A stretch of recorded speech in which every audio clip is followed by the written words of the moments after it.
আপনাদের দলের আরেক সংসদ সদস্য আমির হামজা তিনি ওয়াজে যখন বলেন যে নারীদের পোশাককে নিয়ে বলেন যে কতটুকু পোশাক পরতেই হবে, না পরলে তাকে প্রহার করাও যায় আছে, এরকম কথা যখন তিনি বলেন তখন আপনাদের দলের মধ্যে এর মধ্যে কোনো ইউনিফর্মিটি নেই যে আপনারা আসলে কোন বিষয়টা নিয়ে বলতে চান? দেখেন, একটা কথা বলি, একটা হচ্ছে তিনি হাটে ঘাটে মাঝে ওয়াজ করছেন, তিনি মানুষকে তিনি যেভাবে বুঝেছেন সেভাবে হয়তো ইসলামের কথা বলছেন, সেটা একটা কথা।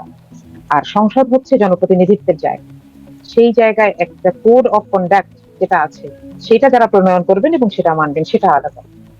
এখন আমির হামজা যদি ধর্মবিরোধী কিছু বলে থাকেন তাহলে সেখানে একটা ফেক আছে, সেখানে তাকে দলের পক্ষ থেকে আমি এ পর্যন্ত জানি বেশ কয়েকবার তাকে বলা হয়েছে এবং আমি নিজেও বলেছি। এখন সংসদে দাঁড়িয়ে যদি তিনি সেই ধরনের কোনো আচরণ দেখিয়ে থাকেন তাহলে আপনি অন্তত এটুকু ভরসা রাখতে পারেন যে আমরা জনাব মনিরুল হক চৌধুরীর ব্যাপারে যেরকম বলেছি আমরা তাকেও বলবো। জি, তাকে কি ওই ব্যাপারে বলেছেন এবং যখন আপনি তিনি দেখেন, যখন তিনি বলছেন যে আমার আশেপাশে যারা বসেন, তিনি অবশ্য পুরুষ সদস্যদের নিয়েই বলছেন, যেটি অন্ততপক্ষে আমি বুঝতে পেরেছি যে জি জি ভুঁড়িওয়ালা, ভুঁড়ির উপরে উকুন মারা যাবে এরকম আশেপাশে, তার আশেপাশে এরকম মানুষজন বসেন, এটাও একটা বডি শেমিং। নারীকে না হলেও পুরুষকে তো করছেন। সেটার জন্য আপনারা মানে মানে এটার জন্য আপনাদের অবস্থান কিছু ছিল কিনা? এটার জন্য দল থেকেও তাকে বলা হয়েছে, আমি নিজেও বলেছি এবং সেটা আমি সোশ্যাল মিডিয়া লিখেছি।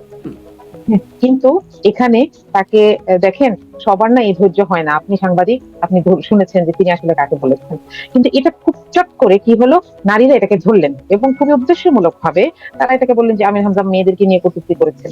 আমি এটা অন এয়ার বিভিন্ন মিডিয়ায় বলেছি, আমির হামজা মেয়েদেরকে নিয়ে কটূক্তি করে নাই। হ্যাঁ, তিনি যেটা পুরুষদের নিয়ে বলেছেন করেছেন। সেটা হয়তো আমি কোনোদিন বলবো না এবং এটা করা উচিত না, কিন্তু তাকে যতটুকু করেছেন ততটুকু নিয়ে বলবো, হচ্ছে কিছু ট্রেনিং করা যাবে, তাই না?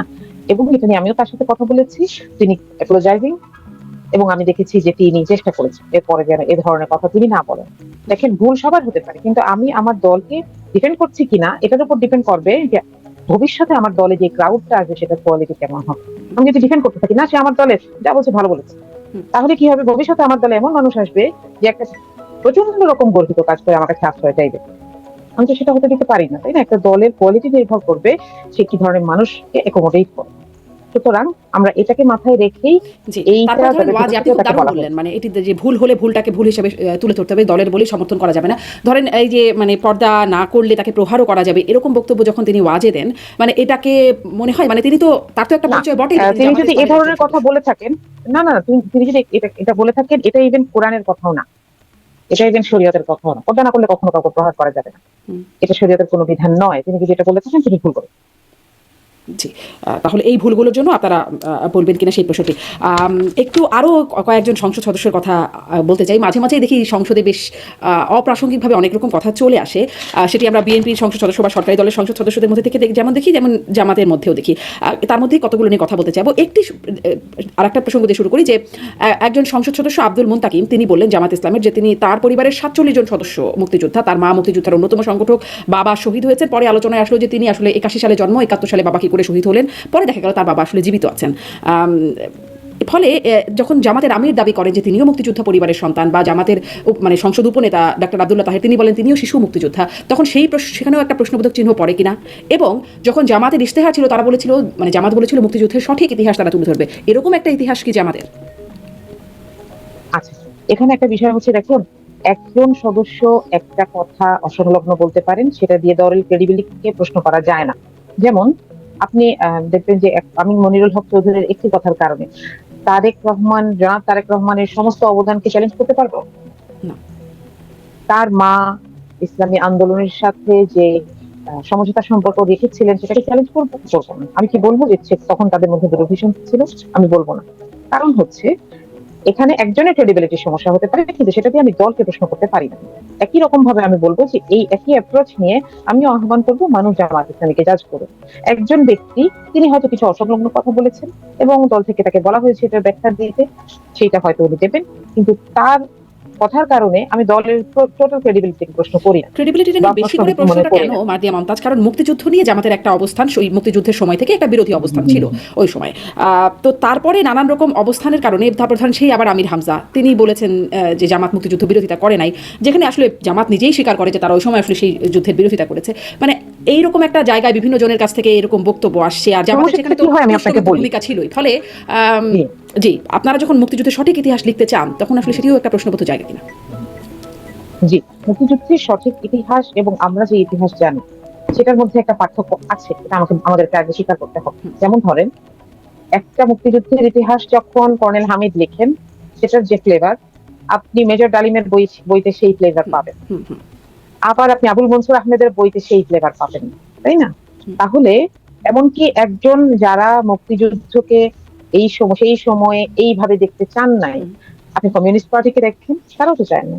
আপনি মুসলিম লীগের কারোর কাছে দেখেন, তারাও এইভাবে চায় নাই। আমরা স্বাধীন হতে চাই, কিন্তু এই প্রসেসটাতে না। এবং এ ব্যাপারে তাদের বক্তব্যগুলোকে যদি একসাথে করেন, তাহলে মনে হবে প্রত্যেকটা মনে হয় আলাদা আলাদা বয়ান, কিন্তু ঘটনা একটাই।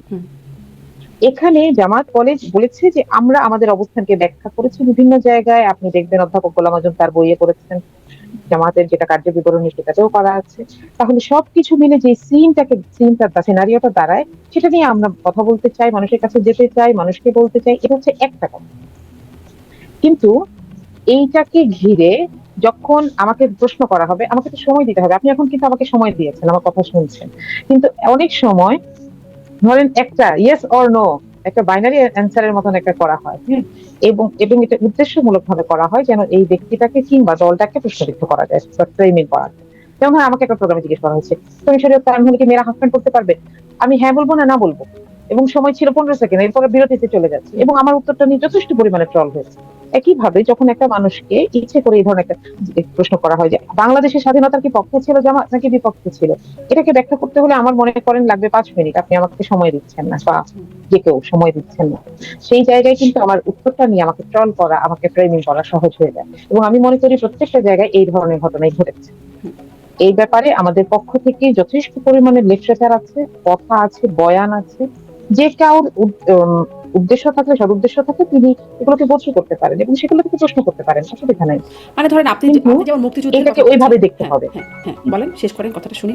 না না, ঠিক আছে। না ধরেন মানে সবকিছুরই একটা বয়ান আছে আপনাদের দৃষ্টিতে, মানে আসলে তো ইতিহাসকে নানান দিক থেকে দেখার সুযোগ আছে, এক একজনের ভূমিকাকে নানান অ্যাঙ্গেল থেকে দেখার সুযোগ আছে। যেমন জুলাই যে যুদ্ধ হলো বা জুলাই যে আন্দোলনটা হলো, গণ অভ্যুত্থান হলো, সেটারও বিভিন্ন জনের বিভিন্ন বয়ান আছে। অনেকেই এই বয়ানের মধ্যে যারা এখনো কথা বলছেন তাদের মধ্যেও দৃষ্টিভঙ্গিগত পার্থক্য আছে, অনেক রকম ভুল বোঝাবুঝি আছে। এক একজনের ন্যারেটিভ শুনলে মনে হয় বিষয়টা এক এক রকম হয়েছে।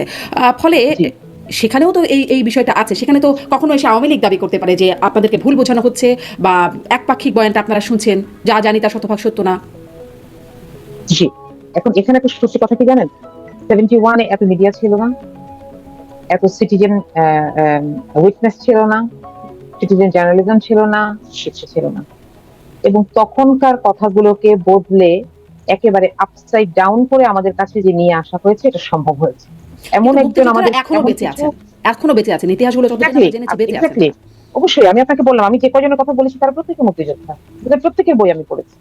এবং দেখেন, যাদের কাছ থেকে আমাদের প্রজন্ম, আমরা মুক্তিযুদ্ধ শিখে বুঝে বড় হয়েছি, তাদের একজন মুক্তিযুদ্ধের সময় তার এক আত্মীয়ের বাসায় গিয়ে একটা গর্ত করে বসেছিলেন, তিনি আমাদেরকে মুক্তিযুদ্ধ শেখান, তাই না?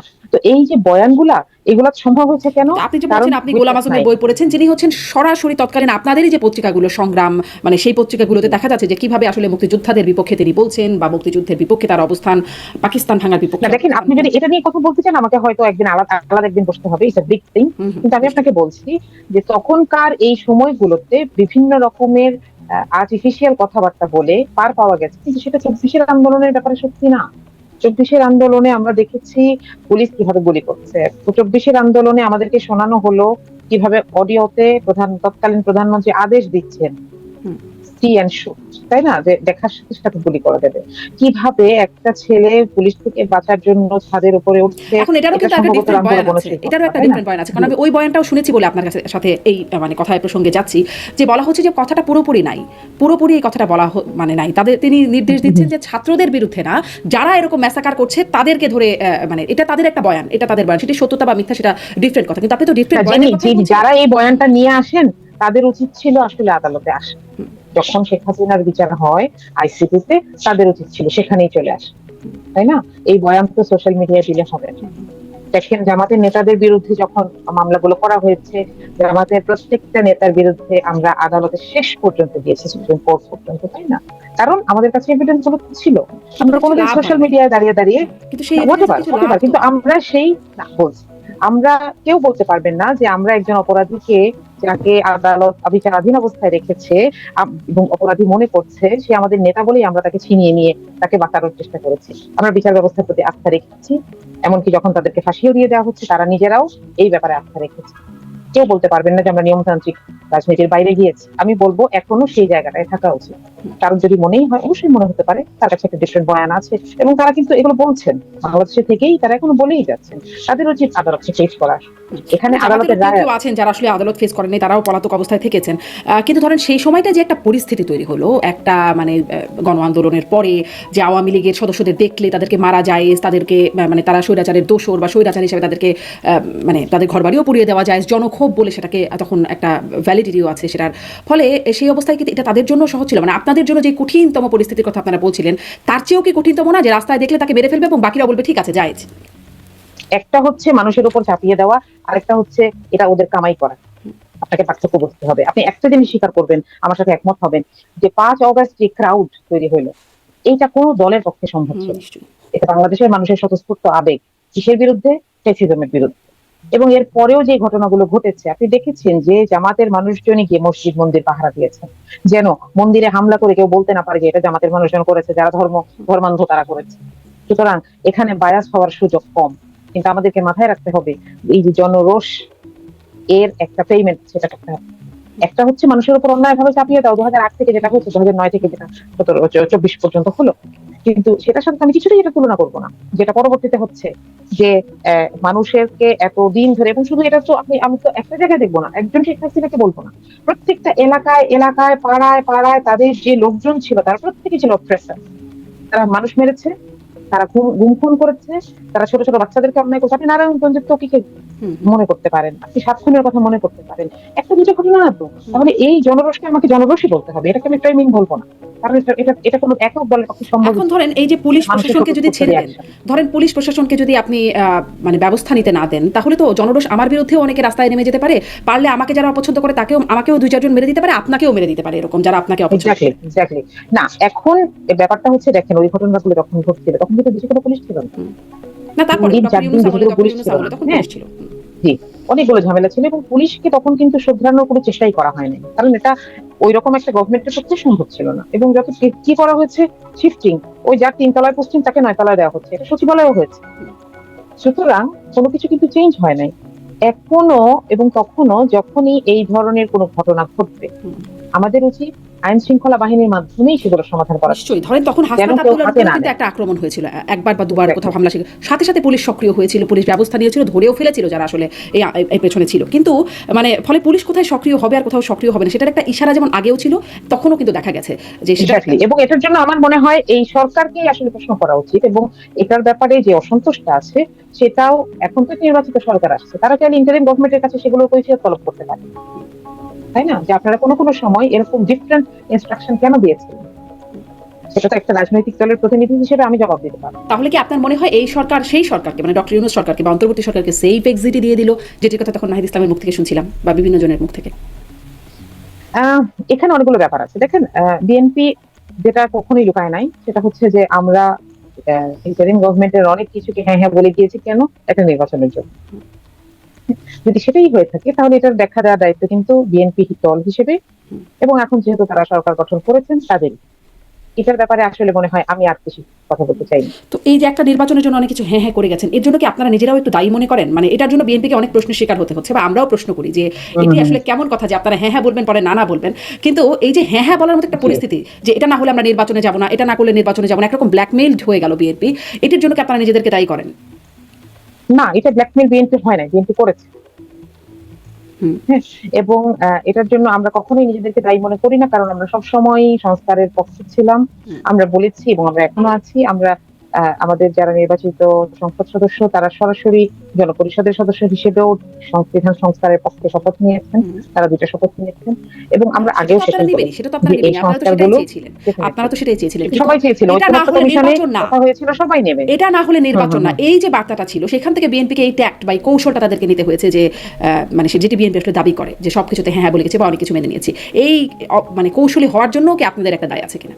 যে আপনারা দেখেন, আমি একটা যৌক্তিক দাবি করেছি, আমি একটা যৌক্তিক দাবি করেছি। কেউ যদি এটা থেকে সাইড কেটে বেরিয়ে যাওয়ার জন্য বা এটাকে সাবস্ক্রাইব করার জন্য অন্য কোনো উপায় অবলম্বন করে, এটা ব্যাখ্যা সে দিবে, আমি না। কারণ আমার দাবিটা যৌক্তিক ছিল, সে যদি মনে আমি করে এটা বলেছি যৌক্তিক যে না, এইটুকু সংস্কার, না ঠিক আছে, সেটা নিয়ে কথা হোক, সেটা নিয়ে কথা হোক। যেমন ধরেন আমরা বলেছি যে এইটুকু সংস্কারগুলো ছাড়া আমরা আসলে নির্বাচনে গেলেও আমরা অনেক দূর যেতে পারবো না, যেটা এখন কিন্তু সরকারও কিছু কিছু জায়গায় বলছেন যে আমলাতন্ত্রে এখনো এত বেশি করাপশন থেকে গেছে, এটাকে আসলে আমি আগাতে পারছি না, আমাদের এর বেশি আর করার কিছু নাই। হুম। এই কথাটাই তো আমরাও বলেছিলাম, তাই না? তো এইটাকে আসলে তারা মনে করেছিলেন, এটা আসলে পারসেপশন আমি বলবো, পলিটিক্যাল পারসেপশন থাকে তো, তারা মনে করেছিলেন যে একটা নির্বাচিত সরকার আসলেই ব্যাস ওনারা অনেক কিছু বদলে ফেলতে পারবেন, যেটা আসলে খুব কঠিন, খুব কঠিন। নির্বাচিত সরকারের মাথায় অনেক বেশি প্রেশার থাকে, অনেক বেশি এক্সপেকটেশন থাকে, এবং তাদেরকে আসলে এমন একটা রাস্তা দিয়ে হাঁটতে হয় যেটা হচ্ছে মানুষকে খুশি রেখে হাঁটতে হবে, তাদেরকে পিপল প্লিজিং রাস্তায় হাঁটতে হয়। সুতরাং তারা অনেক কিছুই এমন করতে পারবেন না, অনেক সংস্কার তারা চাইলেও করতে পারবেন না, আর চাইছেন কিনা এটা আরেকটা প্রশ্ন। আমরা শুরু থেকে দেখছি যে তারা আসলে অনেক কিছু চাইছেন না, যেটা ঐক্যমত্য কমিশনে তারাও চেয়েছেন। গণভোটের প্রস্তাব কে দিয়েছিলেন প্রথম? জনাব সালাউদ্দিন আহমেদ দিয়েছিলেন। আজকে 70% মানুষ হ্যাঁ বলার পরে তারা সেই গণভোটকে বলছেন যে মানুষ না বুঝে ভোট দিয়েছে। It's quite disappointing. নিশ্চয়ই, কিন্তু মানুষকে আসলে বুঝে ভোট দিয়েছে। আমি কেন মনে করবো যে মানুষ বুঝে ভোট দেয় নাই? তাহলে আমাকে এটাও মনে করতে হবে যে বিএনপির 31 দফাও কেউ বুঝে না, হুম।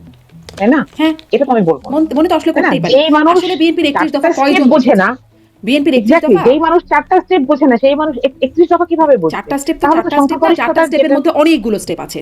4টা অনেক স্টেপের কিছু মধ্যে আছে, অনেক কিছু রাইট? আছে। হ্যাঁ, 31 দফা মানুষ বোঝে না। মানুষ হয়তো বিএনপিকে দেখেছে, তারেক রহমানকে দেখেছে, বেগম জিয়াকে দেখেছে, তাদেরকে দেখে ভোট দিয়েছে। মানুষ যখন জামাতকে ভোট দিয়েছে, শফিকুর রহমানকে দেখেছে বা জামাত ইসলাম দলটাকে দেখেছে। জামাতের ইশতেহারও কেউ আসলে ঠিক, কিন্তু এই যে গণভোট, এটা তো শুধুমাত্র একটা মানে দলের উপরে না। ফলে বিষয়টা কিন্তু বুঝতে হবে। মানুষ কি না, সেটা বুঝেছে? দেখেন আমি রুট লেভেলে কাজ করেছি, নির্বাচনের সময় বলেন, নির্বাচনের পরে বলেন, এবং মানুষের মধ্যে যে হতাশা দেখেছি গণভোটের রায়কে ইগনোর করার সরকারি প্রচেষ্টা নিয়ে, সেটা নিয়েও মানুষের সাথে কথা বলেছি। মানুষ কিছু বুঝে যে গণভোট এই জন্যই আমরা দিয়েছি যে যেন আরেকটা সরকারও হাসিনা হয়ে উঠতে না পারে, এইটুকু বুঝছে। এবং এটা ভুল না, জুলাই সনদ যে সংস্কারগুলো দাবি করেছে তাতে আমি বলছি না অসম্ভব, কিন্তু কঠিন। যে কোনো একটা গভর্নমেন্টের জন্য ফেসিস হয়ে ওঠা কঠিন হবে। জেলা সনদ খুব মাইনর এই জায়গাগুলোকে অ্যাড্রেস করার চেষ্টা করেছে, এবং এরপরে তো আরো অনেকগুলো অ্যামেন্ডমেন্ট বাকি, তাই না? আরো অনেকগুলো কাজ করতে হবে সরকারের 5 বছরে। সেটি ধরেন আপনারা সরকার বলেছেন, করবেন কিনা সেটা পরের কথা। বা ডক্টর ইউনূস সরকার মানে তৎকালীন সরকার এটির পক্ষে অনেক প্রচারণা চালিয়েছে, এমন কি চাপে পড়ে বিএনপিও এক পর্যায়ে হ্যাঁ ভোটের পক্ষে বলেছে। সবাই যখন বলছে, ফলে তারা যদি রাজি হয়ে যায়, এটা যদি আমরা ধরি, এর বাইরে যুক্তিটা কি? তারা তো আসলে মানে এটা হলে কেন আসলে কেউ ফ্যাসিস্ট হয়ে উঠতে পারবে না, স্বৈরাচার হয়ে উঠতে পারবে না, সেটি তারা কিভাবে বুঝলো? মানে আপনি কথা বলেছেন, আমিও আসলে দেখেন, চেষ্টা করেছি, হ্যাঁ, আমি এই শিক্ষিত মুহূর্তে মানুষের সাথে কথা আপনার বলেছি, অশিক্ষিত সরি, মানুষের সাথে কথা বলার চেষ্টা করেছি। আমি আসলে খুব পাইনি যে আসলে জুলাই সনদটা বোঝে বা গণভোটের ওকে, প্রস্তাবগুলো বোঝে। এইটার জন্য আসলে আমি এই কোয়ালিটেটিভ অ্যান্সারে আসলে আর যেতে চাই না। আপনার বা আমার কাছে কিন্তু কোনো স্ট্যাটিস্টিক্স নাই যে কারা আসলে বুঝে ভোট দিয়েছে। ভোট জিনিসটাই এমন, কোয়ান্টিটেটিভ। আমাকে 70% ইয়েস মানে 70% yes, I have to go for it. নইলে কিন্তু বিএনপির ওই 31 দফার না বুঝে ভোট দিয়েছে না বুঝে ভোট দিয়েছে ওই প্রশ্নে এই সংখ্যাগরিষ্ঠতাও কিন্তু থাকে না। 31 দফা না, তাকে 51% বিএনপিকে ভোট ভোটের, দিয়েছে। তারা 31 দফা বুঝে আসলে কয়জন ভোট দিয়েছে? আমি বিশ্বাস করি আসলে বেশিরভাগ মানুষ দেখেন 31 দফা দেখে নাই। এবার যারা ভোটার, হ্যাঁ এবার যারা ভোটার তারা কিন্তু বিএনপি খুব দেখেও নেই। গত কয়েক বছর ধরে বিএনপিকে দেখেছে, জেনজি বিএনপি কিন্তু দেখে নাই। কিন্তু জেনজি জেনজি দেখেছে জেনজি ছাড়াও আরো পল্টনে একটা পল্টনে একটা কলাপসিবল গেটের সামনে কিছু নেতা দাঁড়িয়ে দাঁড়িয়ে হরতাল করছেন, পুলিশ এসে একটু কিছু বললে ওনারা গেটের ভিতর ঢুকে যাচ্ছে, দ্যাটস ইট, দ্যাটস বিএনপি। হুম, আমরা কত অন্তত 10 বছর সেটা দেখেছি। আমরা এটাও দেখেছি যে বেগম জিয়ার বাসার সামনে একটা বালু ট্রাক থাকলেই দশটাকে আটকে দেওয়া যাচ্ছে, তার নেতা কর্মীরা পাশের বাড়ি দিয়ে বের হয়ে হুম। যাচ্ছে। তারা এখন সংসদে এসে বড় বড় কথা বলেন, হোয়াটএভার, কিন্তু ভোটারদের সামনে কিন্তু সেই সিনারিও ছিল। সুতরাং না, দল ভোটারদের সামনে হিসেবে তো এই বুঝে ভোট সিনারিও ছিল পেয়েছেন যে নাকি এটাও আপনাদেরকে একটা নানান প্রশ্ন। রকম ভাবে পরিচয় গোপন করে অন্য দলের মধ্যে ঢুকে যেতে হয়েছে। ফলে এখন একটা শব্দই প্রচলিত হয়ে গেছে গুপ্ত, যেটাও খুব একটা পছন্দ করেন না আপনারা। এটা আমি বলবো যে এটা খুব প্ল্যান্ড একটা ফ্রেমিং। দেখেন, জামাত যদি গুপ্ত থাকতো তাহলে প্রত্যেকটা ফাঁসি যখন হচ্ছিল তখন কারা রাস্তায় নামছিল, কারা মিছিল করছিল? একজন দুজন না তো, হুম, লক্ষ লক্ষ মানুষ। আপনি শুধু মাত্র দেখবেন যে মৌলানা সাইদি তার আহ, মৃত্যু কিছুদিন আগে তার মা মৃত্যুবরণ করেন এবং তিনি জানাজা পড়াতে আসেন। এটা শাহজাহানপুরে, আমি আমি যে এলাকার ভোটার সেই এলাকাতেই। এবং আমরা দেখেছি সেদিন অলমোস্ট মতিঝিল সহ সব জায়গা অকার্যকর হয়ে গেছিল। এই মানুষরা কারা? সুতরাং এদেরকে যখন গুপ্ত বলে ফ্রেমিং করার চেষ্টা করা হয়, আমার তখন যে বলছে তার ক্রেডিবিলিটিকে কোয়েশ্চেন করতে ইচ্ছে করে। এবং এমন কি দেখেন, না না, এইটা তো বেগম ধরেন জিয়া আপনি একটা যখন ফ্যাক্টের কথা বলছেন, সেটা আমরা দেখেছি। কিন্তু ধরেন আপনারাই Exactly. বলেছেন যে কৌশল নিতে হয়েছে আপনাদেরকে, অনেক সময় শিবিরকে ছাত্রলীগের মধ্যে থাকতে হয়েছে, এবং শিবিরের বড় বড় নেতা যারা আছেন তাদেরকে দেখা যায় তারা আসলে ছাত্রলীগের সাথে ছিলেন, বা জুলাই আন্দোলন যারা ছিলেন তারাও নানান কারণে ছাত্রলীগের মধ্যে যেতে হয়েছে ছিলেন। তো পরিচয় গোপন রেখে রাজনীতি তো করতে হয়েছে, এটা কি অস্বীকার করেন? এটা শুধু অস্বীকার করার বিষয় না, এটা আমি অস্বীকার করার জায়গাতেই যাব। দেখেন, প্রথম কথা হচ্ছে যে কোনো আন্দোলনে আপনি নাৎসি বাহিনীর বিরুদ্ধে আন্দোলনের কথা থেকে চিন্তা করে আপনি প্রত্যেকটা জায়গায় আন্দোলনের কথা চিন্তা করবেন যে যেই জায়গায় যত জায়গায় আন্দোলনকারীরা যতদূর এগিয়েছে তারা এইভাবেই কাজ করেছে এবং প্রত্যেকটা আন্দোলনের পরে তাদের এই অবদানকে গ্লোরিফাই করা হচ্ছে। আমরা 71-এর ঘটনা কি জানি? পুরো 70 জুড়ে আওয়ামী লীগ দাবি করেছে আগরতলা ষড়যন্ত্র মামলা ছিল না, অথচ ছিল। আগরতলার ষড়যন্ত্র সত্যি কথা ছিল, ওইটা না হলে বাংলাদেশের জন্মটা এভাবে মানুষ চিন্তা করতো না। তাহলে আমরা 71-এর পরে কি বলবো? শেখ মুজিবকে আমরা গুপ্ত বলবো নাকি বলবো যে তিনি মানুষকে স্বপ্ন দেখিয়েছিলেন? কিন্তু খুব উদ্দেশ্যমূলক ভাবে 24-এর পরে আমরা দেখলাম যে এটাকে নেগেটিভলি ফ্রেমিং করা হচ্ছে। আরেকটা কথা বলি এখানে, যেই দলের কেবলমাত্র সমর্থক হওয়ার সন্দেহে মানে একজন দুইজন না, শত শত ছেলেকে খুন করে ফেলা হলো, সেই দলের একজন যখন নিজের পরিচয় এক জায়গায় বলেন না, সেটা কি অন্যায় কিনা? 3 নাম্বার কথা হচ্ছে, যখন এটা সাদিক কায়েম নিজ মুখে বলেছেন যে যখন জুলাই আন্দোলন চলাকালীন সময়ে আমার সাথে যোগাযোগ করতেন ছাত্র দলের নেতা আবিদ, তিনি জানতেন তিনি শিবিরের নেতার সাথে যোগাযোগ করতেন, তিনি ছাত্রলীগের সাদিক কায়েমের সাথে যোগাযোগ করেন। সুতরাং যারা জানার তারা জান। হ্যাঁ, আমি জানতাম না, আমিও তো সাদিক কায়েমকে চিনি নাই। তার মানে এই না যে সাদিক কায়েম শিবিরেরও ছিল না, তার মানে এই না যে আবিদ জানতো না সাদিক কায়েমকে। আমরা এগুলো ছোট ছোট অনেক ভিডিও বের হয়েছে, তাহলে এটিকে একটা কৌশল হিসেবে সেই কারণেই মানে তাহলে এইদিকে হ্যাঁ এটাকে আমরা এটা একটা কৌশল হিসেবেই দেখতে চাই। এবং আমি বলবো যে এটা শুধু শিবির করেছে সেটাও না, ঢাকা বিশ্ববিদ্যালয়ে ফার্স্ট ইয়ারে হলে উঠেছে। আপনি আমাকে একটা ছেলে দেখান যে ছাত্রলীগের মিছিলে যায়নি, যে কোনো medical, Dhaka medical, Salimullah medical, তাহলে এটি আপনাদের কৌশল, মানে তাহলে এটা আসলে ক্ষেপে ওঠা কেন আপনাদের মাঝে মাঝে? আসলে এটা ক্ষেপে ওঠা থেকে, মানে বিশেষ করে শিবিরের কথা বলছি, সংঘর্ষিক অবস্থানেও চলে যায়, মানে এটা যদি একটা কৌশল হয় এবং এটা একটা জায়েজ কৌশল হয়, তাহলে এটাতে ক্ষেপে ওঠা কেন? বললে এটাকে কেন পজিটিভলি ব্যাখ্যা করার জায়গায় না গিয়ে ক্ষেপে ওঠা হয়, সংঘর্ষে জড়িয়ে যাওয়া হয়? আমি তো আপনার সাথে ক্ষেপি নাই। না, আপনি ক্ষেপেন নাই, ধরেন আমি কারণ আপনি আমাকে না আমি বলছি, কারণ আপনি আমাকে খোঁজাচ্ছেন না এটা নিয়ে। কিন্তু যখন একজন ভবিষ্যৎ প্রধানমন্ত্রী মানুষের সামনে দাঁড়িয়ে বলেন এটা, তখন এইটা যারা দেয়ালে পিঠ থেকে যাওয়ার পরে এই কৌশল অবলম্বন করতে বাধ্য হয়েছেন তাদেরকে কষ্ট দিতে এটা স্বাভাবিক। আপনি আমি হয়তো সেই জায়গাটা বুঝবো, তাই না? তো সেই জায়গাটা আসলে বোঝার বিষয় যে আমি আসলে কাকে কি রিফ্রেমিং করছি, যে আমার এই 24-এর বিপ্লবের পেছনে যাদের রক্তঘাম আছে, আমরা তাদেরকে যখন এইভাবে নেগেটিভ রিফ্রেমিং করি, যারা লিডারশিপে ছিল তাদেরকে এরকম নেগেটিভ রিফ্রেমিং করি, তখন আমি আসলে এটা বুঝিয়ে দেই যে হয় আমি আন্দোলনটা বুঝি না, আর নয় আমি আন্দোলনটার পক্ষে না। মানে এটাকে পজিটিভলি ফ্রেম করার কিছু নেই, সংঘর্ষই তখন আসলে এটার একটা মানে পরিণাম হয়ে ওঠে। না, আমি এটাও বলছি না, কিন্তু এটাকে বোঝা উচিত। হ্যাঁ, আমার নিজের ক্যাম্পাসে আবরারকে হত্যা করা হলো, ইভেন সে আওয়ামী লীগ কিনেও কিছু লেখে নাই, ফেনী নদীর পানি নিয়ে লেখে, তাকে শিবির মনে করে এক রাতে পিটিয়ে মেরে ফেলা হলো। এবং এরপরে তো আমরা আমাদের কলিগ, আমাদের জুনিয়র এদের কাছ থেকে অসংখ্য গল্প শুনলাম যে কিভাবে তাদেরকে অত্যাচার করা হয়েছে, একজন দুদিনের ঘটনা নয়।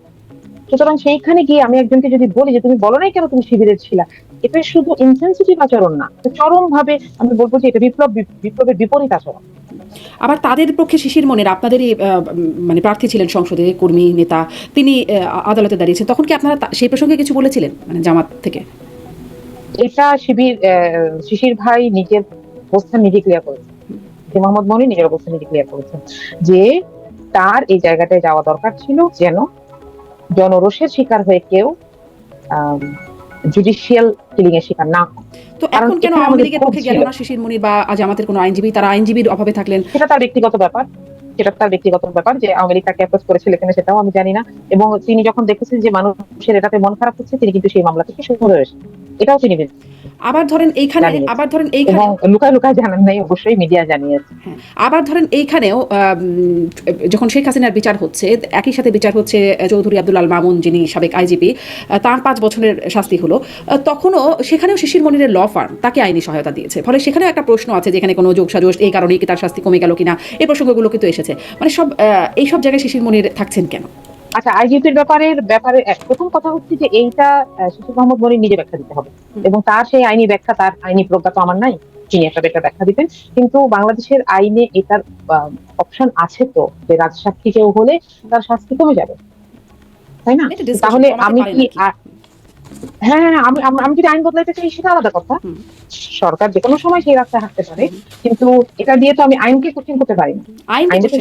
শিশির মনির জামাতের একজন আইনজীবী, একজন নেতা হিসেবে আমার মনে হয় এইটার লেজিসলেটিভ এক্সপ্লেনেশন শিশির মোহাম্মদ মনির ভালো দিতে পারে। আপনারা এটা নিয়ে বিব্রত হন?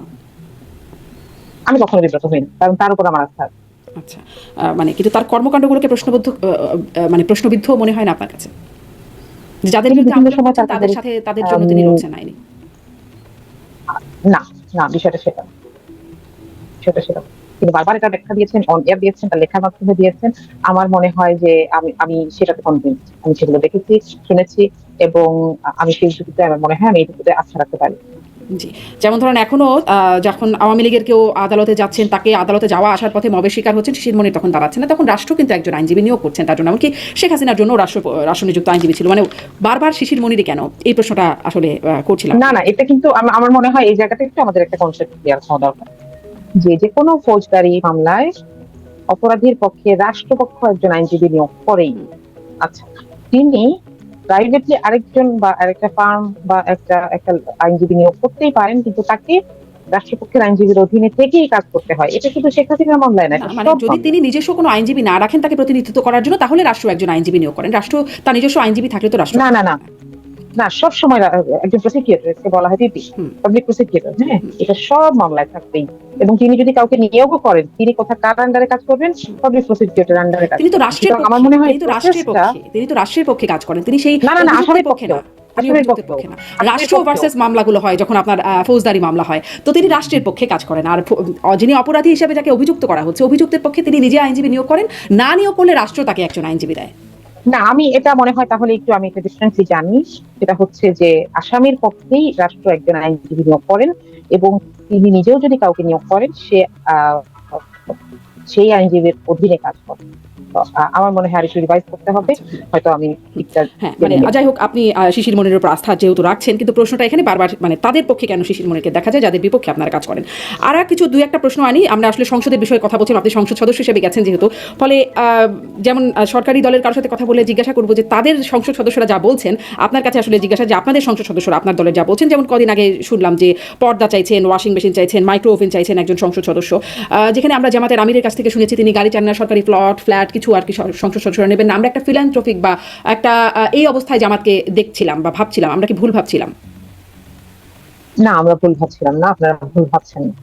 বিষয়টা হচ্ছে যে এই ডিমান্ড গুলা প্রতিনিয়ত আসে, কিন্তু এগুলোর জায়গাটা সংসদ না। আপনি জানেন এবার 80% মতন সংসদ সদস্য নতুন, ফার্স্ট টাইম।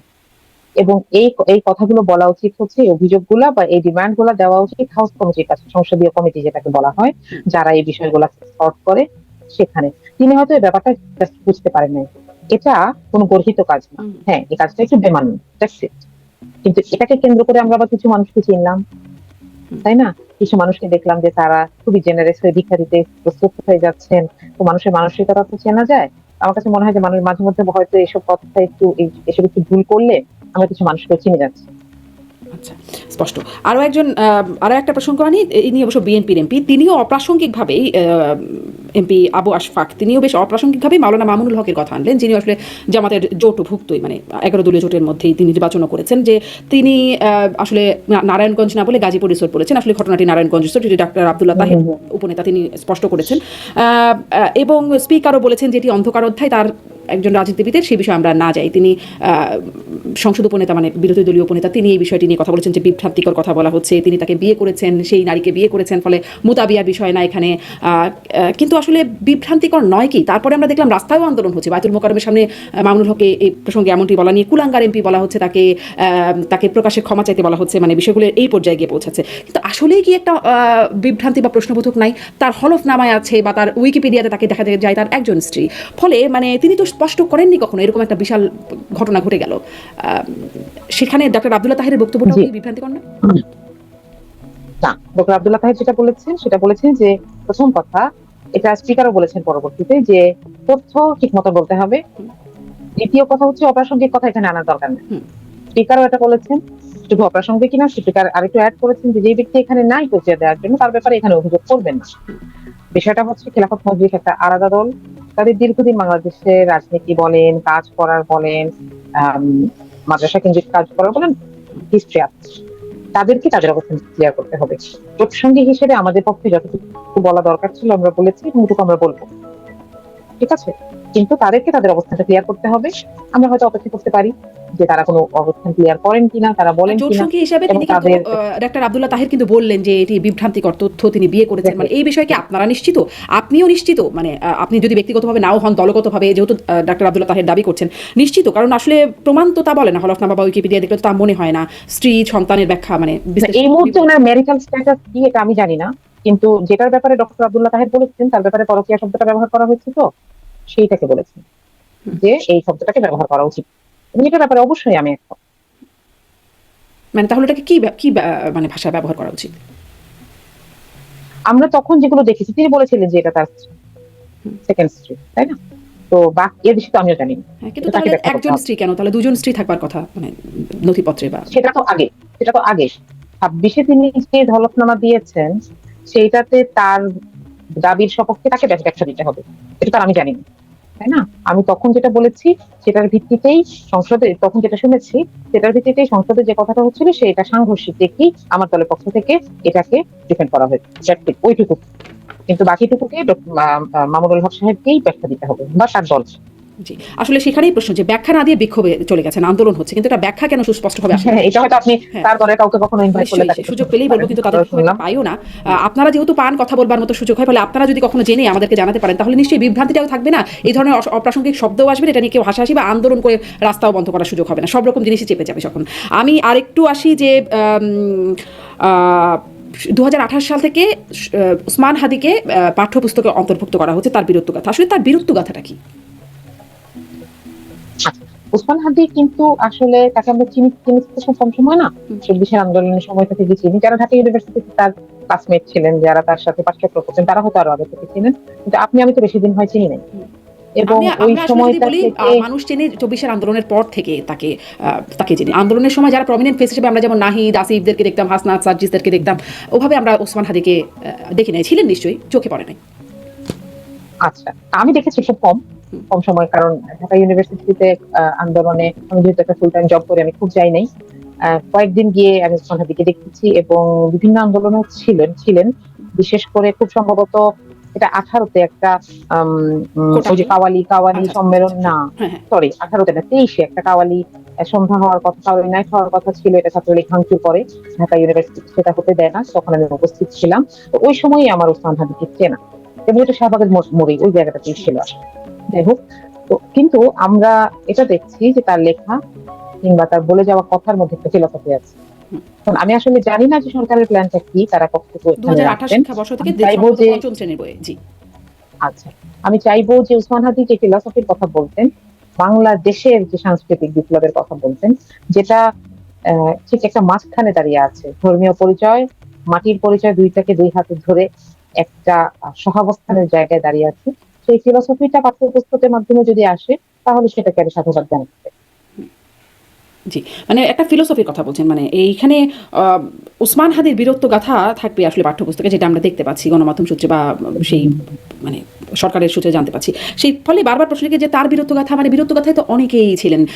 একজন তাইম নিহত হলেন, মানে অনেকেই আছেন, ইয়ামিন, তাইম, অনেকের নামই আমরা জানি বা জানিও না অনেকের নাম, তারা আছেন। ফলে ওসমান হাদি বিশেষ করে কেন, যদি যে শহীদ হলেন, মানে আবু সাইদ ছাড়া কি বেগম রোকেয়া বিশ্ববিদ্যালয়ে আরেকটু স্বাধীনতা আমি আগেও ছিল না? আমরা কেন আবু সাইদকে দেখে এত বেশি উদ্বেলিত ছিলাম?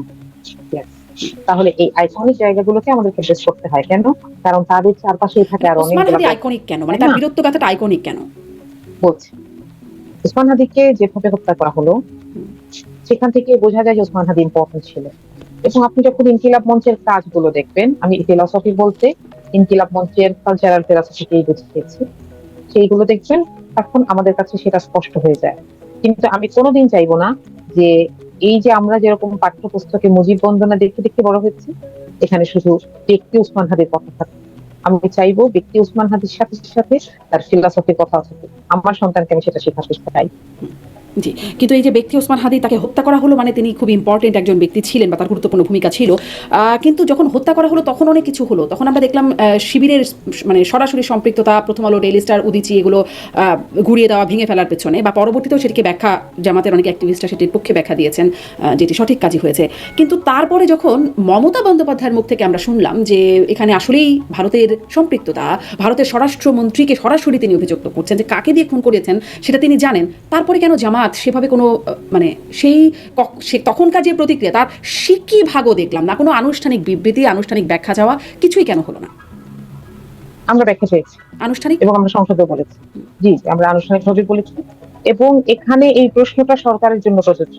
দেখেন, বিএনপি বলেন, জামাত বলেন, এখন তো সরকার, তাই না? আপনি সরকারটাকে কখনো বিএনপি সরকার বলতে পারবেন না, শুধু এটা বাংলাদেশের সরকার, বাংলাদেশের প্রধানমন্ত্রী, তিনি শুধু বিএনপি প্রধানমন্ত্রী না। সুতরাং সরকারের পক্ষ থেকে এখন এটা চাওয়া উচিত। জামাত তো এটা সবসময় দাবি করেছে, শুধু একমাত্র উসমান হাদির জন্য না, তো প্রত্যেকটির জন্য দাবি করেছে এবং শিবির সবগুলোকে বলেছে। কিন্তু এখন আমাদেরকে আসলে এটার জন্য স্পেসিফিক্যালি সরকারকে বলতে হবে। একটা নির্বাচিত সরকার এসে গেছে এবং সরকারি মুভমেন্টের মাধ্যমে এই কাজগুলো করতে হবে। একদমই সেটাই আমার প্রশ্ন, যে যেখানে আমরা দেখেছিলাম একদম জ্বালিয়ে পুড়িয়ে তাণ্ডব রীতিমতো তৈরি হলো, যতটুকু করা দরকার তার চেয়ে অনেক অনেক বেশি মাত্রায় দেখা গেল, অনেক ক্ষতি হয়ে গেল, তার মানে এত মানুষ অ্যাগ্রেসিভ হয়ে গেল, তার মধ্যে শিবিরের মানুষজনের একদম সরাসরি সম্পৃক্ততা, সরাসরি নির্দেশনা দেখা গেল, তাদের বিরুদ্ধেও কোনো ব্যবস্থা নেওয়া হলো না। এখন একদম যাদের দিকে অভিযোগ করা হচ্ছে তারা স্বীকার করছে একরকম, মানে একটা পক্ষের মধ্যে দেখা যাচ্ছে। কিন্তু তখন জামাতের পক্ষ থেকে আমি দেখিনি কোনো আনুষ্ঠানিক বিবৃতি, কোনো আনুষ্ঠানিক ব্যাখ্যা চাওয়া। তিনি বলেছেন যে এই বিষয়ে সরকারকেই বলতে হবে, কিন্তু মানে আনুষ্ঠানিকভাবে ব্যাখ্যা চাওয়া এই বিষয়গুলো মানে কোনো রকমের সরব না, দেখেন এটা কিন্তু বেমানান। আপনি যেটা বলছেন এটা কিন্তু বেমানান। কূটনৈতিক ব্যাপারে একটা দল কথা বলার চাইতে সরকার কথা বলা উচিত। তো তখন কেন হলো এত কিছু? দেখেন, কাজগুলো অনেক কিছু হয়েছে, প্রত্যেকটা পক্ষকে ব্লেম করেছে। একজনের একটা ফেসবুক স্ট্যাটাস, সে জাহাঙ্গীরনগরে বসে একটা ফেসবুক স্ট্যাটাস দিয়েছে, সেটা দিয়ে যায় শিবির পুরা দায়ী প্রথম আলো আক্রমণের জন্য। এটাও করা হচ্ছে। আমার কথা হচ্ছে যে এদেরকে ধরেন, শাস্তি দিবেন। আমি সরকারের কাছে বলবো, যারা দায়ী, যে ক্যামেরা করতে যাচ্ছে তাদেরকে ধরেন এবং শাস্তি দেন। সে আমার দলের কেউ হলে আমার কোনো অসুবিধা নেই, তাকে শাস্তি দেওয়া উচিত। যে কোনো ধরনের এই ধরনের ভায়োলেন্সকে আমি উৎসাহিত করি না দলগত হবে। কেউ যদি পার্সোনালি সেখানে গিয়েও থাকে তাহলে তার শাস্তি হওয়া উচিত। সেটা কেন হচ্ছে না? এরকম মানে বিএনপি বলতে চাঁদাবাজ দিলে আপনি ব্যবস্থা নেন, তাদেরকে বহিষ্কার করতো, জামাত অবশ্য বহিষ্কার করেনি বা শিবিরও বহিষ্কার করেনি তাদেরকে। না, আমাকে তো আগে দেখাতে হবে। আমি দেখলাম যে একজনকে অপবাদ দেওয়া হচ্ছে যে সে হচ্ছে এখানে হামলা করেছে, জাহাঙ্গীরনগরে নিজের রুমে বসে হয়তো স্ট্যাটাস দিয়েছে, যান অমুক জায়গা জ্বালিয়ে দিন। হ্যাঁ, এটার জন্য সে এক ধরনের দোষী হতে পারে, কিন্তু আমাকে তো জুডিশিয়ারির দিকে তাকাইতে হবে যে তাকে এনে বিচারের মুখোমুখি করেন না। সেই প্রসেসটা কেন হচ্ছে না? তাহলে আমার দিকে যদি একটা প্রশ্ন আসে, সরকারের দিকে তো 99টা প্রশ্ন যায়। আমার তো সেটা, আমি তো কোথাও কোনো বিচার প্রক্রিয়াকে বাধাগ্রস্ত করছি না। আমি বলছি যে তারপর আমি দেখবো কি হয়। আমরা তো এটা কোনোদিনই করি নাই। সেটা না করে আমি যখন বিরোধী দলকে বারবার জিজ্ঞেস করতে থাকি যে আপনি এটা কেন করেছেন, এটা তো আসলে আমার কাছে এটা কোনো জবাব নেই। কারণ আমি নিজে বলতে পারি দলের সদস্য হিসেবে আমার কাছে এরকম কোনো ইনস্ট্রাকশন কোনোদিন আসে নাই, যাও গিয়ে জ্বালাও পোড়াও করো, বা তোমার ঘরের পুরুষদেরকে বলো যে গিয়ে জ্বালাও পোড়াও করো। সুতরাং আমি এটা দায়িত্ব কেন নিব? রাইট? নিশ্চয়ই, মানে সেরকম ভাবে আসলে বিএনপিও এই ব্যাখ্যাটা দিত, মানে ব্যাখ্যাটা এতই সিমিলার মনে হলো যে যখন চাঁদাবাজি বারবার অভিযোগ করা হচ্ছে তখন বিএনপি বলতে আমরা আমাদের দলের পক্ষ থেকে তাদেরকে বহিষ্কার করছি, কেন সরকার ব্যবস্থা নিচ্ছে না, পুলিশ কেন ব্যবস্থা নিচ্ছে না। 3 দিন পরে তাকে মিছিলও দেখা যায়। হ্যাঁ, আপনাদেরও তো সারা আছেন তো শিবিরে, এখনো আছেন যাদের বিরুদ্ধে অভিযুক্ত, জ্বালাও পোলাও করে ফেলো, জ্বালিয়ে দাও, গুড়িয়ে দাও, তারা তো আছেন শিবিরে। অভিযোগটা কে করছে এটা হচ্ছে কথা। প্রথম আলো উদিচি হামলা হয়েছে এটা আমি স্বীকার করি, এবং এটা পরিহিত কাজ এটাও স্বীকার করি। অভিযোগ কারা করছে? প্রথম আলো সারা জীবন মানুষকে ফ্রেমিং করেছে। প্রথম আলো আমাদের এখনকার প্রধানমন্ত্রীকে সবসময় বলেছে, আজে বাজে নাম বলেছে, এবং তাদেরকে নিয়ে এগুলো মুখে বলার মতন না। এমনকি শেখ হাসিনা প্রথম লিস্টে ঢুকতে দিতে। আমি আপনাকে এটাই বলছি আপনাকে, যারা সবসময় মিডিয়ার মাধ্যমে ফ্রেমিং করেছে তারাই যখন এখন বলে যে আমাকে হামলা করেছে শিবির, আমি তাকে ব্লাইন্ড চেক দিব না কোনোদিন। তাকে আদালতের মাধ্যমে এটা প্রমাণ করতে হবে, নইলে আমি কিসের ভিত্তিতে বহিষ্কার করবো? কারণ আমি ইনস্ট্রাকশন দেই নাই। ফেসবুকে যে স্ট্যাটাসটা সেটা সরাসরি দেখা যাচ্ছে, সেটার জন্য তারা মানে সেটা পাবলিকলি আলোচনা হচ্ছে গণমাধ্যমে। এটার জন্য সে যদি দলগতভাবে ওখানে যায় সেটা একটা কথা, এমনকি সে যদি পার্সোনালি ওখানে যায় সেটা আরেকটা কথা। কিন্তু কেউ এসে আমাকে বলছে যে সে এটার জন্য দায়ী, আমি তাকে দল থেকে বহিষ্কার করবো না। কারণ তাহলে এটা দেখেন, ওই যে আগের দিন বহিষ্কার করে পরের দিন আবার মিছিলে আসে, এটা আসলে ফেলো হয়ে যায় পুরোটা ব্যাপার। নিশ্চয়ই, কিন্তু কেউ এসে কেন বলবে যখন এটা প্রমাণটা এরকম না? কেউ এসে কেন বলতে হয় যখন প্রমাণটা একদম চোখের সামনে থাকে? প্রমাণটা আপনিও বললে হবে না, না এটা চোখের সামনে নাই, এটা আমাকে আদালতের মাধ্যমেই আমার কাছে আসতে হবে। সেই প্রমাণ আদালতের মাধ্যমে যাওয়ার জন্য তো আপনারা আওয়ামী লীগের জন্য অপেক্ষা করলেন না। আওয়ামী লীগ তার আগে নিষিদ্ধ হয়ে গেল, বিচার শুরু হওয়ার আগে নিষিদ্ধ হয়ে গেল। আমার মনে হয় আদালতের মাধ্যমে তো প্রমাণিত হলো না, তাই না? কিন্তু আমরা জানি কি হয়েছে। এই অ্যাপ্রোচটা ভেরি রং। আমরা শুধু জানি না, আমরা প্রতিদিন দেখছিলাম, এবং রাষ্ট্রযন্ত্র ব্যবহার করে কাজগুলো করা হচ্ছিল। আর আপনি এখন একটা পার্টির একজন মেম্বারকে একটা অন্যায় করতে দেখে পার্টিকে সেটাকে দায়িত্ব নিতে বলছেন, দুইটাকে কোনোভাবে তুলনা করা যায়, দুইটা আলাদা কথা। মানে গ্র্যাভিটি আপনি জায়গা দেখতে পারেন, কিন্তু তারা বলছেন এবং কনসিকুয়েন্স যা বলছেন তা হচ্ছে সেটা দেখা যাচ্ছে সেখানে। ফলে তাদেরকে চোখের সামনে দেখা যাচ্ছে যে তারা এটা বলছেন, তার আমি কাউকে বাধা দিই নাই, হ্যাঁ কাউকে বাধা দিই নাই। আমি বলছি যে এইটাকে অভিযোগ হিসেবে make the complain and then we will resolve it. আমি তো কোনো জায়গায় কোনো দ্বিমত নাই, জি কিন্তু আমি কারোর বায়বীয় অভিযোগের ভিত্তিতে আমি দলের শৃঙ্খলার মধ্যে একটা ব্যবসা দিতে পারি। জি। মানে আসলে অভিযোগটা এখনো বায়বীয় মনে হচ্ছে, যেখানে তাদের এখনো তা পর্যন্ত দেখা যায় তারা কি লিখেছেন, কি বলেছেন এবং তারপরে কনসিকুয়েন্স কি হয়েছে। না, এখন একটা ব্যাপার হচ্ছে, দেখেন একটা মজার ব্যাপার হচ্ছে, একটা মানুষ পুলিশকে দিয়ে সরাসরি বুকে গুলি করার কথা বলছে, আরেক জায়গায় আরেকটা ছেলে স্ট্যাটাস দিচ্ছে আমি দিয়েছে। আমি এই দুইটাকে কোনো দিনই গ্র্যাভিটিতে কাছে ধারও ধরবো না, হ্যাঁ হ্যাঁ, তাই না? আপনি গ্র্যাভিটিতে না ধরেন, কিন্তু কনসিকুয়েন্সটা আমরা দেখলাম প্রথম আলো, ডেইলি স্টার, উদিচি, ছায়ানট, এই প্রতিষ্ঠানগুলো না, আমাকে আইনের মাধ্যমে আসতে হবে। দেখেন ফৌজদারি অপরাধ কিনা অবশ্যই ফৌজদারি আসতে অপরাধ হবে। জি, এগুলো কোনটা ভেঙে ফৌজদারি দেওয়া, অপরাধ? স্ট্যাটাস দেওয়া, স্ট্যাটাসে উস্কানি দেওয়া, এগুলো ভেঙে দেওয়ার স্ট্যাটাস দেওয়া। হ্যাঁ এটা উস্কানি দেওয়া, এটা তাহলে call him and punish him through the proper process. জি। সেখানেই আমি প্রশ্ন না করে নাই, কিন্তু কেবলমাত্র দেখেন একটা কথা বলি, একটা সম্ভবত এটা কার কথা আমি ভুলে গেছি, যে একটা ভিক্ষুক তার একটা ঘা সেটা দেখিয়ে মানুষের কাছ থেকে ভিক্ষা আদায় করে, এবং সে কিন্তু চায় না যে ঘাটা শুকায় যায়। কেন? কারণ তাইলে সে তখন ভিক্ষা পাবে না। তাহলে এই যে ছেলেগুলোকে কি এই কাজে ব্যবহার করা হচ্ছে? যে হ্যাঁ, তাদেরকে আমরা দেখাবো এই দলটাকে যেন ব্লেম করতে পারি, যদি এটা তার পার্সোনাল পজিশন ছিল, এটা দলীয় পজিশন ছিল না, এবং and so on, it will go on. আমরা কোনোদিনই বলি নাই যে আমার দলের একজন ফৌজদারি অপরাধ করলে আপনি তাকে ছেড়ে দেন। জি জি, মানে সুতরাং এখানে আমার অবস্থানটা স্পষ্ট। জি, কিন্তু দল থেকে তাদেরকে বহিষ্কার করা হয়নি বা দল থেকে কোনো ব্যবস্থা নেওয়া হয়নি, এটাই হচ্ছে আমি প্রশ্নটা করছিলাম। যদিও তারা আবার পরবর্তীতে একটা মানে তারা এটার জন্য অ্যাপোলোজাইজ করেছেন, যেটা তাদের সঠিক কাজ হয় নাই, তারা ব্যক্তিগতভাবে এটি পরে করেছেন, এটাও আমি একটু উল্লেখ করে দিলাম। তারপরে আসলে জিজ্ঞাসা করছিলাম হাদির কথা। ধরেন ওমর হাদি, তার ভাই, তিনি অভিযোগ করছেন জামাত ইসলামের আমিরের একজন পিএস এর সাথে সংযুক্ত ছিলেন, অন্তর্বর্তী সরকারের উপদেষ্টারা ছিলেন, মানে সম্পৃক্ততার কথা বলছেন, এমনকি বিএনপির মন্ত্রীদের মধ্যে অনেকে আছেন। মানে এগুলো নিয়েও তো কোনো কথা হলো না, কেউ তো এগুলো নিয়ে কোনো কিছু, এমনকি আমি আমার অনুষ্ঠানে একজন ভারতীয় সাংবাদিক, প্রেস ক্লাব অফ ইন্ডিয়ার সাবেক সভাপতি, তাকে আমি প্রশ্ন করছিলাম যে ভারতে কেন এই বিষয়ে কেউ কিছু বললো না, স্বরাষ্ট্রমন্ত্রীকে সরাসরি অভিযোগ করলেন। তিনি বললেন যে আমি এটা যখন প্রেস ব্রিফিং হবে আমি তাকে জিজ্ঞাসা করব। তিনি জিজ্ঞাসা করলেন রণধীর জয়সওয়াল, যিনি বিবৃতি মানে কথা বলেন, তিনি বললেন যে এইটি তিনি শোনেনি নাই। মানে সব পক্ষ একরকম মিলেছিল, চেপে গেল বিষয়টা, যাকে নিয়ে এত বেশি মাতামাতি হয়ে গেল, এত বীর, এত মানে বা এত তাণ্ডব হয়ে গেল, এখন সব পক্ষ চুপসে গেল। না, কোনো পক্ষ চুপসে যায়নি। আপনি যদি রাত, আমি যখন বাসায় আসছিলাম আজকে 12:30টার সময়, তখনও দেখে আসছি যে উসমান হাদির কবরের সামনে কিছু মানুষ দাঁড়ানো দোয়া করছে, কেউ আসলে ভুলে যায় না। তো আপনি যেটা বলছেন সেটা, ওমর হাদির অভিযোগটাকে যদি ধোপে টিকতে হয় তাহলে সেটা অভিযোগ হতে হবে, তাকে বলতে হবে কে চেপে গেলেন কেন।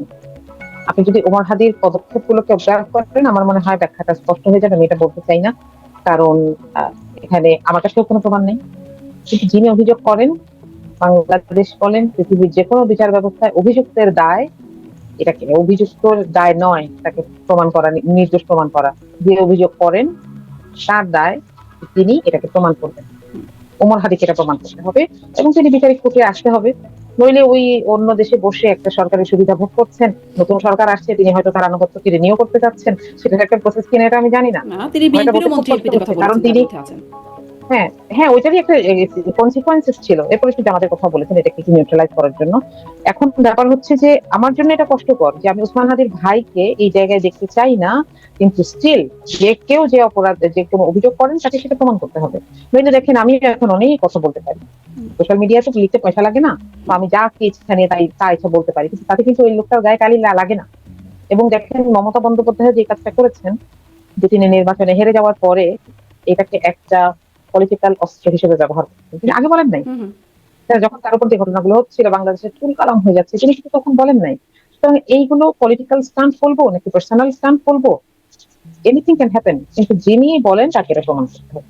অমুকের পিএস, অমুকের, এগুলো একটা কথাবার্তা, স্পেসিফিক কথা বলতে হবে।